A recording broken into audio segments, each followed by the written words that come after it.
up, Lloyd, aka MegaBlitzz. In today's video, we're going to be looking at another tier list here. Actually, the exact same tier list that I had used for EUIC, but this one is going to be for Orlando Regionals. With EUIC kind of coming to a close, we have a bit more of an idea of what the meta is going to look like, what it potentially look like, how decks do in the meta, what lists are kind of looking like, and the meta started kind of form, and people are starting to figure out what 60s are good, what decks are doing good, what matchup spreads and stuff look like. And I feel like it'd be a really good idea with the knowledge that we have from EUIC to make one for Orlando Regionals going on this weekend. So starting off, I also want to say that a lot of these decks now are going to be moving all over the place from the tiers that we had done from EUIC. A lot of the decks were either speculated wrong from me or things like that, but that's the fun part about tier lists. So starting off here with Moon Dune is what people have been calling this deck. This is like tier 1.5. This deck is definitely really good. It has potential. It's got legs to run with. Being able to not only have a single prize that scales later on throughout the game with the Baby Roaring Moon with its, I think it's like Vengeful Fletching attack, I think is what it's called. And then having the Roaring Moon EX with the potential for Frenzy Gouging, like an Oko on a 2-prizer Pokemon feels really good as well. Being able to use the Dunsparce draw engine is really good and a lot better than people were giving it credit for, me included. When I had played this deck, I was playing with like a barrel engine, and I wasn't even playing, I think I was playing like 1 or 2 copies of Roaring Moon EX, not 3. But this deck definitely has some real potential, and I think it's pretty good. So going into our Ancient Box here. Ancient Box, I'm going to put down here in tier 2. I still feel like this is pretty true. I think I had put it in tier 2 last time as well. The thing with Ancient Box is the upside is you're a bunch of single prize attackers. So you're forcing your opponents to take more KOs than you would if you're playing any deck that has 2 prize Pokemon in it. But the downside of this is you don't really have that like Oko potential. You're kind of like a Reggie's type style deck where you have to kind of get some chip damage in first and then kind of finish things off later on. But Ancient Box is still a really good deck. It had won the Seniors Division, and did pretty okay in the Masters Division as well. There was a good amount of them in day 2. But I think that Moon Dune is just a little bit better and has more potential going into Orlando than Ancient Box does. Arc Armor Rouge or Arc Firebox. I'm going to put this in tier 1.5. Originally, I put this deck in like tier 2.5, and I was absolutely wrong. This deck has a lot of potential. I'm kind of glad that we've gotten a more ironed out 60 for this deck.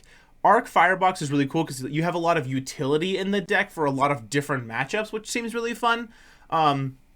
I think this deck has a lot of potential to go with, especially going into Orlando. You don't have a lot of crazy bad matchups. You have some bad matchups, sure, just as any other deck does, but you don't have anything that's like unwinnable. I think your worst matchup is like 70-30 or 65-45, which is still pretty doable.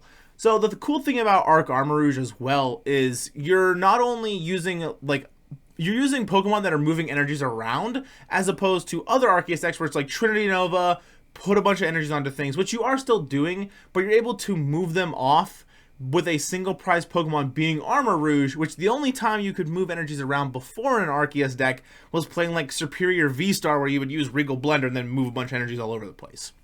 So really cool to see a deck that has a lot of utility in it, and I think it has a lot of potential. Arc Goodra. Arc Goodra is rogue/bad. I had thought Arc Goodra was going to do really good coming out of Japan. It got really hyped up from Japan, and I think that a lot of people were kind of giving it more credit than it was worth. I think that Arc Goodra, I don't think it's an awful deck. It's just, I could see one maybe making it into day 2 at like Orlando or something. As opposed to Lost Zone Goodra, which is definitely the better variant of Goodra to be playing. I think Lost Zone Goodra definitely would be like tier 2. It had won the Juniors Division Regionals. It's kind of a like counter meta deck, I would say, having a really good time into things like Giratina and Charizard, where you're kind of just taking less damage, which feels really good. But Arc Goodra itself, rogue/bad. I don't think it's that great. Lost Zone Goodra would be up here in tier 2. Arc Vulpix. I'm going to put this in tier 2.5. I had thought that Arc Vulpix was going to do a lot better with just so many Pokemon having abilities at kind of like the top tables. Things like Lugia and things like Charizard. I thought it would have a better time into those. However, your bad matchups are really hard to win. being like Future Hands is really tough. Lugia can be kind of tough because they just attack with Cinccino's if they can get that set up pretty quickly. Lost Tina is really awkward. Lost Sablezard can be a little awkward as well because they just like lost mine their way to victory essentially.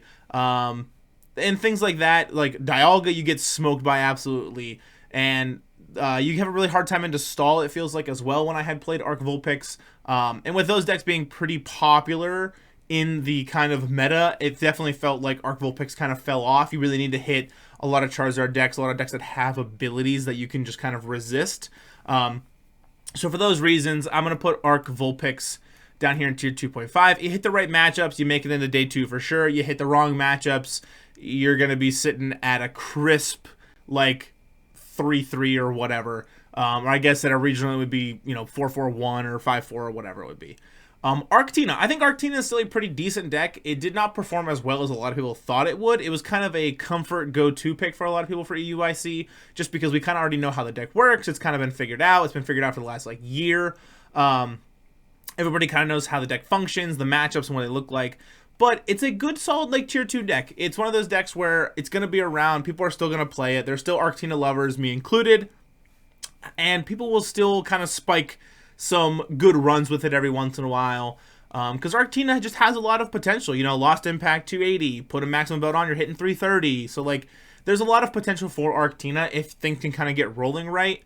But the downside of Arctina is you have an abysmal, awful time into control decks, and stall decks feels really awkward and bad because they kind of, you're trying to now just Trinity Nova your way to victory or shred your way to victory, which is a lot harder to do in an Arceus deck than it is a Lost Zone deck, because then they just start bossing up, your Squavits or your Barbaros or whatever, your different draw engines can be kind of tough, so you have to not bench those, so you kind of are in this weird top deck mode. I know this from personal experience because I had played Arctina into a Snorlax stall deck a couple times, and it's really clunky and weird, and the moment they hit a bunch of Eries or a bunch of Misfortune Sisters and stuff, and they're kind of discarding your Nest Balls and Ultra Balls to find your missing pieces to get to that Trinity Nova to put energies on, is really hard, especially because you don't, the way Arctina works over Lost Tina, you're kind of just getting to 7 and then your Mirage getting a bunch of energies on, you're able to use Abyss Seeking, so you still have things you can do,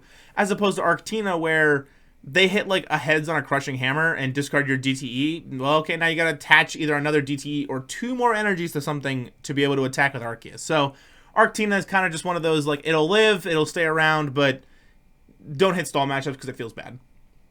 Banette EX. I'm still going to call this Banette EX. When I talk about Lost Tina, we'll talk about, when we do Lost Tina after this, we'll kind of talk about Lost Tina with Banette and without Banette. They're still very similar in my opinion, but we're going to talk about just Banette kind of control. I think Banette control is tier 2.5. I think it's a lot better going into this, being able to have the Everlasting Darkness, big Poltergeist attacks that we had seen in the Lost Tina version as well. Being able to just hit really big numbers against stall decks and decks that try to put a lot of cards in their hand, so other Lost Box decks and stuff can be really good. Everlasting Darkness, being able to kind of slow down your opponent using rare candies and things like that can be really nice as well. So I put that in tier 2.5. I had it in Rogue/Bad. I don't think anything's changed too much. I feel like it's still kind of eh.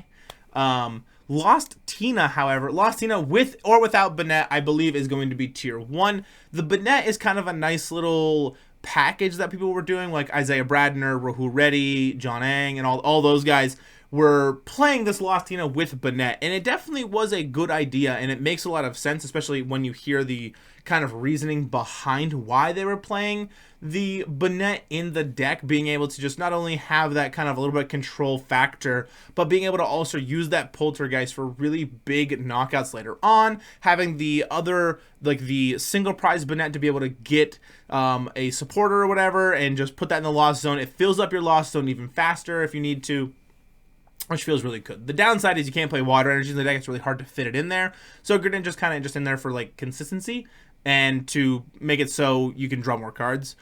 Lost Tina without Banette is also still really good. Azul, Garcia Grego played it. Grant Manley played it. That kind of whole team, they played Lost Tina and had a lot of success with it. Lost Tina definitely survived the kind of drought that everyone thought it was going to be. And once you lost Path, everyone was like, oh, Lost Tina's not going to be that good because you lose Roxanne Path, which was the huge comeback potential the deck had. But the deck is still alive. Roxanne is still enough to sometimes win you a game. You're a little bit more of like a fast aggro version of Lost Tina now. You got to be a little quicker on things. You don't really have that Roxanne Path combo to kind of lean back on if things start to go south a little bit. But both versions are definitely still really good, and I believe they're going to be up here in tier 1. Bibzard. When I talk about Bibzard, I mean just straight Bibzard. No Pidgeot, not Tortzard, just Bibzard. No Pidgeots, just Bibarel is probably going to be tier 2.5. I think it's a okay deck. I still like to play Bibzard. It's probably my favorite version to play. However, the problem with Bibzard is now that we've seen Tord kind of figure it out and play a 1-1 line of Bidoof and Bibarel and playing a Pidgeot in the deck as well, a lot of people are just going to play both in the decks from now on, which makes a lot of sense. It's kind of tough to try to figure it out, though. Tord definitely did a really good job of kind of figuring out how to fit it all in the deck and still have it be a consistent-ish Charizard deck, which was really nice. But getting the Bidoof and Bibarel in Tord's version isn't necessarily the... You don't have to do it to get there, because if not, if you can't get the Bidoof and Bibarel and one of them's prize or something, then you just play basically Pidgeotzard and it's fine. Which is Pidgeotzard is still really, really good. So just Bibzard as its own is just not as consistent as Pidgeotzard. It doesn't have a lot of good potential going forward. We didn't even see a single one making the day 2, unfortunately. I believe I had put Bibzard in like tier 1.5 or tier 2. But definitely down here in tier 2.5. I don't think it's rogue slash bad, because I don't think it's a bad deck. I mean, Charizard is still Charizard at the end of the day. But tier 2.5 for sure. Chien-Pao with Iron Hands. I think Chien-Pao with Iron Hands is going to go up here in tier 1.5. I think Chien-Pao with Iron Hands is a really good deck. I had a really tough time deciding if I should put this in the bottom of tier 1 or the top of tier 1.5. The kind of deciding factor for me was there was a lot of Chien-Pao decks that made it into day 2.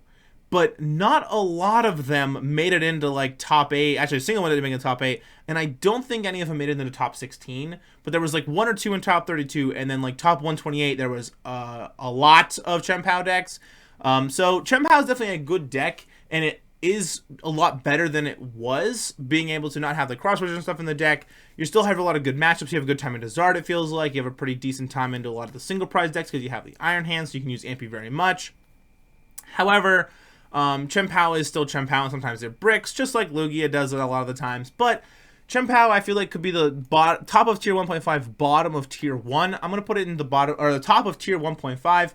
I think Chien-Pao has a lot of potential to do good at Orlando. I just don't think it's going to have that big spike going forward and kind of perform into that top 8 potential. And a lot of these decks have the potential to make it into like top 8, top 16, to some extent. You know, I feel like if anything above like tier 1.5 and up has a higher chance of making it into top 8, tier 2 has an okay chance, and then like tier 2.5, if something makes it in there, then that's insane.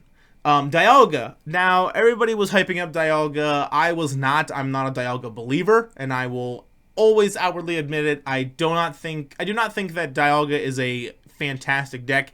It's very bricky. It feels really bad when you have 2 Metal Makers on the board and you go to Metal Maker first time, miss. Metal Maker second time, hit 1. And you're like, great. Feels really, really bad. So for those reasons, I'm putting Dialga in tier 2.5. People will still play it. People will still do good with it. You hit the right matchups. Your Metal Makers are running hot. You'll be fine. There was a couple that made it into day 2. There was someone who was playing Dialga and they played it on stream at EUIC. And they were like 6-0 going into round 7.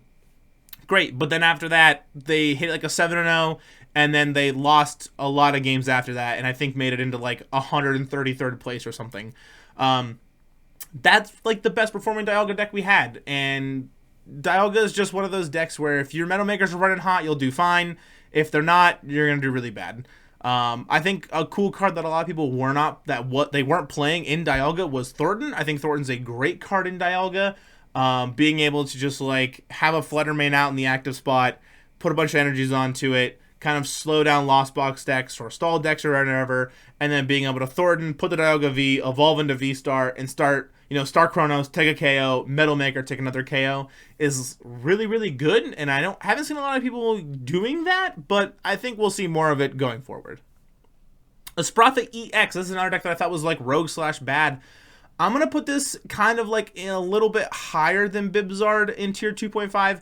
The nice thing about Espratha is you hit Zard for weakness. You make it really difficult for decks that have to kind of like Goldango or Arceus decks where they're like trying to not only take KOs, but like Chien-Pao, you're putting energies onto Chien-Pao. So it makes Espratha's ability not as relevant because they're already passing that threshold of having to put more energies onto something to attack. But decks like Lost Tina or Lost Box decks or Ancient Box decks or Arceus decks can struggle a little bit if they don't know what they're doing into this matchup. Plus, you hit Zard decks for weakness, which is always really good. We had seen, I think, one or two of them do pretty okay into EUIC. I think one was like top 64 or top 32 or something like that, which is crazy. I actually just picked up a couple of Espratha EXs myself to potentially build this deck if I want to. But I think Espratha EXs has a okay time going into Orlando. I think the problem with Espratha is you have a lot of good matchups, but you have a lot of bad matchups, and your good matchups are really good, being into Zard and stuff, but your bad matchups are really, really bad. You kind of get smoked by Chien-Pao, unfortunately, which feels kind of bad, especially with Chien-Pao being really popular. It's a lot of people's go-to pick. So Espratha is still a good deck. I can see like tier 2.5, maybe the very bottom of tier 2, but Espratha I had put in rogue/bad, and I think it's a little bit better than what I was giving it credit for, but it's still up here nonetheless. Future Box, to not be confused with Future Hands. Future Hands is very different than Future Box. Future Box, playing like Iron Crown, EX, plays like an Iron Hands, plays like Iron Boulder, stuff like that. I think is like tier 2.5. I think Future Box is not as good as people were giving it credit for, or I think it was too good than people were giving credit. People were saying that it was a lot better than what it actually is, I feel like. And the problem with Future Box is Future Hands is just better. That's the problem with Future Box, is you're a toolbox deck into a meta that you don't really have a good amount of answers for. Yes, you have the Iron Leaf for Charizard. Yes, you have the Iron Boulder for Arceus decks. But other than that, you don't really have anything else going for you, I feel like. As opposed to Future Hands, where even into decks like Chien-Pao, where it's kind of a little bit harder for you per se, Ampy very much can get to that 220 damage if you do it correctly. So, Future Box in tier 2.5, I think someone will play it and will do okay with it in Orlando. We had seen like one in EUIC. I think Orlando, someone's going to play Future Box, but I think a lot of people are going to be playing Future Hands, and I'm going to put Future Hands at the kind of top-ish of tier 1.5. I think Future Hands is a real deck. A lot of people were like, oh, it's not real. Future Hands is real. I definitely believe it's a deck that people have to think about and you have to consider going into Orlando, especially because we had two of them in the top 8 at EUIC. You have a pretty decent matchup into a lot of things, being able to just amp you very much into a lot of Lost Box decks, taking extra prize cards. You absolutely destroy Lugia decks. You keep those in check. If you end up beating if you end up losing to a Lugia deck playing Future Hands, either A, you didn't do things correctly, or you bricked pretty hard. It's like an 80-20, and I've played a lot of Lugia, and I've played it a lot against Future Hands. I was testing it the other day, and the games that I won, either A, was because they had a slow start and I had a fantastic start, or B, they had a misplay where I was able to like vacuum, remove heavy baton, put a bunch of energy onto things, take a KO, and force them to not be able to baton a bunch of energy somewhere else. So Future Hands is a real deck. It keeps a lot of things in check, and it keeps things like Lugia kind of pushed down in the meta, but then it lets other decks kind of arise and come up, like Arceus decks. I feel like Future Hands has a pretty tough time into. So Future Hands definitely real. I think we're going to see a lot of them at Orlando. I think we're definitely going to see one of them in like top 8, or at least a couple in top 16. Gardevoir EX, I had said, and I put this in tier 2 or tier 2.5 last time for EUIC, and I think it's still in tier 2. I think it's a real deck. I think people have shown that it has potential. We had seen one bubble out of top 8 at EUIC, going in 9th place with the Drifloon and the Screamtail. I think Gardevoir is still real, and I think a lot of people weren't giving it enough credit, and I think a lot of people are still not going to give it enough credit and not worry about it. I don't think Gardevoir is going to be the monstrous of a deck it once was without the Shining Arcana Gardevoir and the Zacian and all the other stuff it had. However, being able to just play this like kind of turbo fast version with like Drifloon and Screamtail, and sometimes even attacking with Gardevoir EX itself, is pretty neat. And the games seem to go a little bit faster when playing Gardevoir, it seems like, as well. I think someone's going to take Gardevoir to Orlando and do pretty well with it. We had seen that it's still alive and still has potential, but it's still kind of kept in check by other decks, mostly being Charizard. Your Charizard matchup feels really bad now. Before, you could, kind of deal with it with the baby Shining Arcana Gardevoir, but now you don't really have a lot of answers into it. You have some answers, and it is doable, being able to play Hero's Cape and things like that, but not as consistent as it was. So, Gardevoir in Tier 2, I think it's going to do okay in Orlando. I think we're going to see a couple in Day 2 for sure. I think we might see one, maybe make its way into top 8, but I think we'll see at least one in top 16.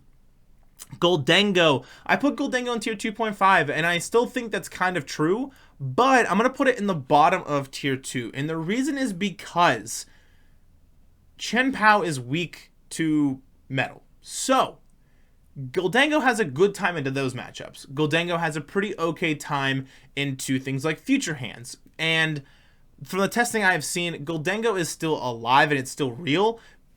However, losing Worker feels kind of bad in Goldengo, but you're able to play other things. Like, people are playing like a one copy of Silene. People are playing other just draw supporters or other things like Cypher Maniac's Code Breaking, and then being able to coin bonus into it's really cool.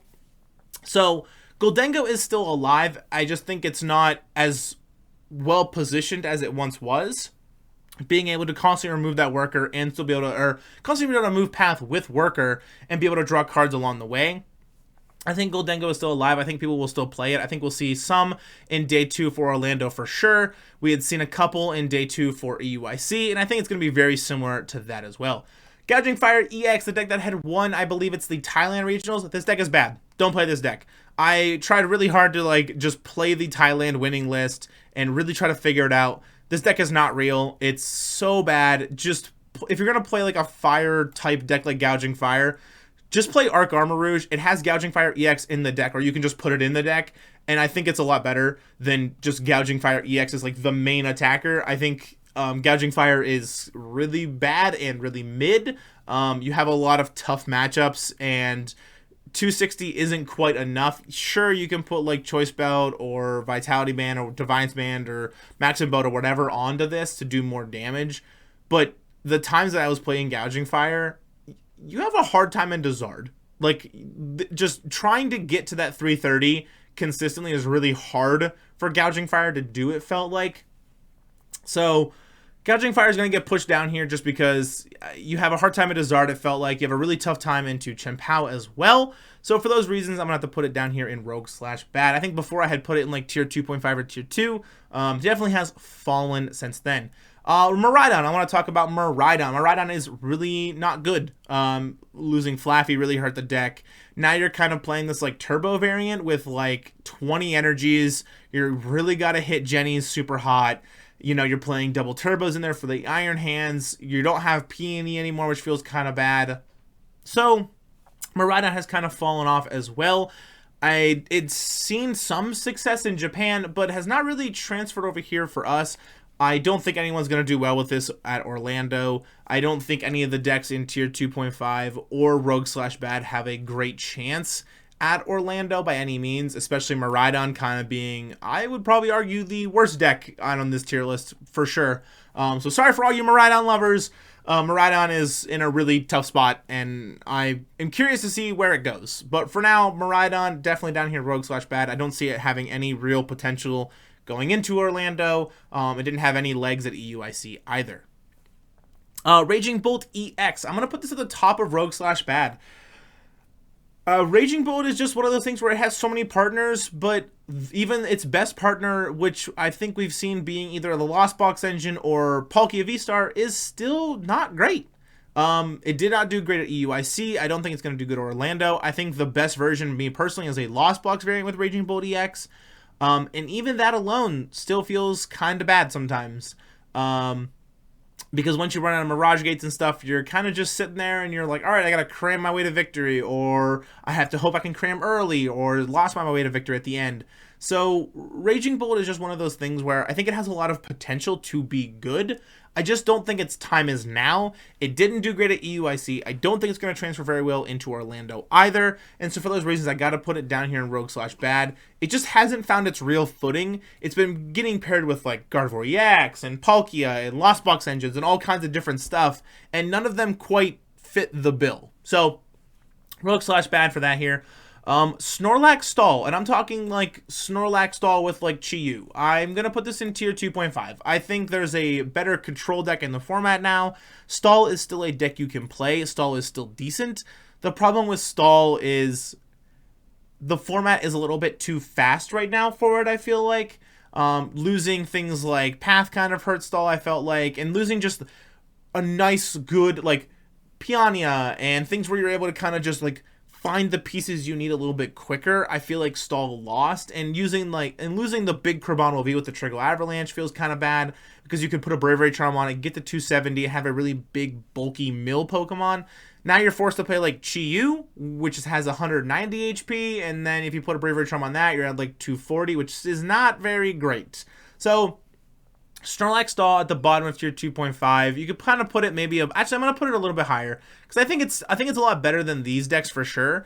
I just don't think it's much better than them by any means.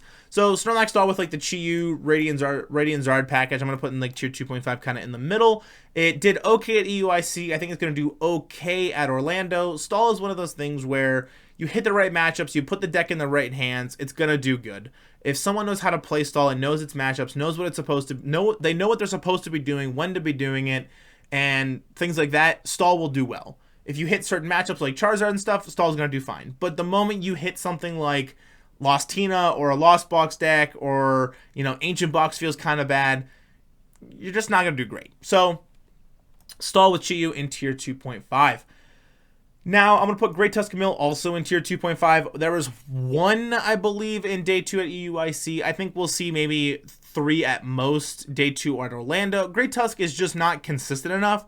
It's really hard sometimes to be able to play an Ancient Supporter every single turn. Being your Ancient Supporters being Professor Seta's Vitality and Explorer's Guidance, you only have 4 Ancient Supporters that 4 of each that you're playing, so 8 total in the entire deck, and sometimes you're using Land Collapse and you're milling 1 card, which feels kind of bad. But the upside of playing Great Tusk Mill is you're in a position where you can actually attack with Great Tusk using that giant Tusk for 160 damage for 4 energies into decks like Arceus and Stall, which is kind of nice. So being able to have that kind of potential definitely brings it up a little bit. I was going to put this in Rogue/Bad, like the top of Rogue/Bad, but I think the bottom of tier 2.5 is a little bit better. I don't think this deck's going to do well into Orlando. I think we're going to see maybe a couple make day 2, possibly even any. Great Tusk Mill is a deck, if you can hit the supporter every turn, you're doing great. If you can hit decks that have a lot of pieces that you're milling the good pieces, things like Lugia, where you're milling their energies, feels really good. Things like Zard, where you're milling their like super odds and extra energies, feels really nice. But the moment you hit a deck like Chien-Pao or whatever, they don't really care because they're just going to be able to like pull the energies back out of the deck, and things like that feel kind of bad. Arceus decks feel kind of clunky sometimes, and you absolutely get smoked by Lost Box decks, and you get smoked by Gardevoir, which feels really bad as well. So Lost Sablezard, I'm going to put this in like the middle of tier 2. I think Lost Sablezard has proven that it still has potential. We had seen a handful of them in day 2 at EUIC. I think it's going to be the same thing. I think we're going to see a handful of them at day 2 at Orlando. I think the thing with Sablezard is, once again, you're mostly a single prize deck, which kind of benefits for you because you're forcing your opponents to take multiple prize cards, or multiple KOs for multiple prizes in a turn, hopefully, which feels really nice. I think Lost Sablezard has a lot of potential to get to top 8 or top 16. However, the problem with Lost Sablezard is there's just better Lost Box variants to be playing right now. And the other thing with Lost Sablezard is the deck is not the easiest to play in the world. It's pretty tough, and you really need to know what you're doing, when to do it. But I think in the right hands, I think Lost Sablezard can see its way into top 8. I think it's going to see its way into top 16. So Lost Sablezard in tier 2 here for sure. Lugia with Cincino. I'm going to put this at the top of tier 2, which really hurts me to say that. Ancient Box scoot over. So Lugia and Cincino I thought was going to do a lot better into EUIC, and it did pretty good. There was a lot of decks in day 2, but the problem with Lugia is you're kind of kept in check with future hands being in the format. You just have a really hard time into it. You have a really hard time into Chen Pao. Even Lost Tina is kind of like... Lost Tina's like okay against it because you have Mist Energies and you have V-Guard Energies, which is nice, but the moment they start like... If you can't get that V-Guard energy onto your like Lugia, it just feels bad. If you end up using your Mist Energies like not correctly to save like an Archeops or something when you should have been putting it on like a Cincino, feels really bad as well.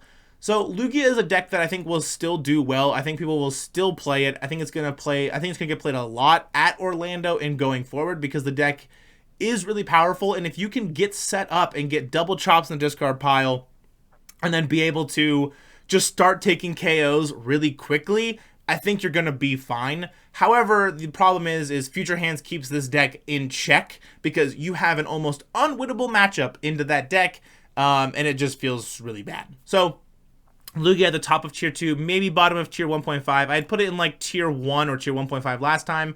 It has fallen definitely since then. Lost Paradox, I'm going to put Lost Paradox or Lost Toolbox in the bottom of Tier 1.5. I think it's very similar to Lost Tina. The deck has a lot of answers to a lot of things, being able to have Roaring Moon and Iron Hands and Raikou and Mew EX and Hoopa EX to be able to deal with a lot of things in the format is really nice. But the downside of Lost Toolbox is the deck is really difficult to play. There's like 30 1-ofs in this deck, and you need to know your matchups almost perfectly. You need to know what cards you need in what specific matchup, what your opponent's going to be trying to do, what you're trying to do at the same time. There's a lot of things you have to keep track of. I think in the right hands, if you put this deck in someone that knows exactly what they're doing all the time, this deck is like top of Tier 1 for sure. But for the average just going into Orlando after EUIC, I think EUIC, this deck was like Tier 2. It didn't perform super great. I think going into Orlando, it has a lot better chance. Now that people are starting to play with it more, we kind of have a better idea what the meta looks like. And the Lost Toolbox deck can kind of form its way around the meta, which is really cool because Toolbox decks tend to do that. I think this deck goes from Tier 2 to 1.5 really quickly, being able to just see what the meta looks like and kind of adapt to it from there. Now we got Stall or Control with like Luxray, Pidgeot, basically I think it's like Alessandro, the third place list from EUIC. This deck is Tier 1 for sure. This deck is real, it's good, and the crazy thing about this list is you have a lot of potential. You're able to attack late game to win the game if you need to. You're able to kind of control and just kind of like mill your opponent out slowly over the time. And being able to have Luxray in the deck, Pidgeot in the deck, Bouffalant, Radiant Charizard, and Chi-Yu, and all these different options. You're a true controlled deck in Pokemon, having so many answers to so many different things. This deck, I think I put it in tier like 1 or tier 1.5 for EUIC, and I think it's actually better than that, but I don't think it's quite S tier. If there was like a tier 0.5, like in between S and tier 1, I think this deck would be there for sure. But I think it's definitely probably even above Lost Tina. You could kind of say them together. It's just this deck is a little bit easier to play than this deck is. You know, Lost Tina is a little bit easier than the Control variants are, but I think Control is going to do I think it's going to have a great time into Orlando as it did with EUIC, and I think a lot of people might be able to answer it a little bit better. However, if you put this deck in the right hands of a Control player that knows exactly what they're doing, they're going to have a fantastic time. Pidgeot Zard, or Tord Zard, or whatever you want to call it. This deck is S tier. This deck is the best deck in the format. It has so many answers to so many things. It's fast, it's aggressive, it's consistent. This deck is probably the best deck to play going into Orlando. People are still going to try to, counter it or whatever. The nice thing about Charizard is it's just the go-to pick for a lot of people right now. Being able to have a lot of great matchups. Your only really big scare is like Iron Leaves, genuinely, and I guess a Sprotha EX is a really tough thing. Chen Pao's kind of tough sometimes. Lugia is a little awkward sometimes, but all of Charizard's matchups are like 50-50 or 60-40, except like Stall and a Sprotha and the Control variant. And even those, like Stall is almost unwinnable, it feels like. A Sprotha is winnable, it's just tough. And the Control variants, well, you're like 70-30, 60-40 from what I've been seeing. And as long as you can play around what they're doing in this Control variant, you'll be just fine. So already, let's jump right in to that outro. Alright, that's gonna do it for today's video, talking about all the Orlando decks. I'm excited to see what we got cooked up going into Orlando with all the knowledge we've had from EUIC. And I want to hear your guys' opinions too. I want to hear what deck you would have played had you gone to Orlando Regionals. If you are going to Orlando, what deck are you going to play? But most importantly, if you've been enjoying the content I've been making for free on the channel, don't forget to leave a like, smash that subscribe button. I really would appreciate it. And I'll see you all in the next one. Peace!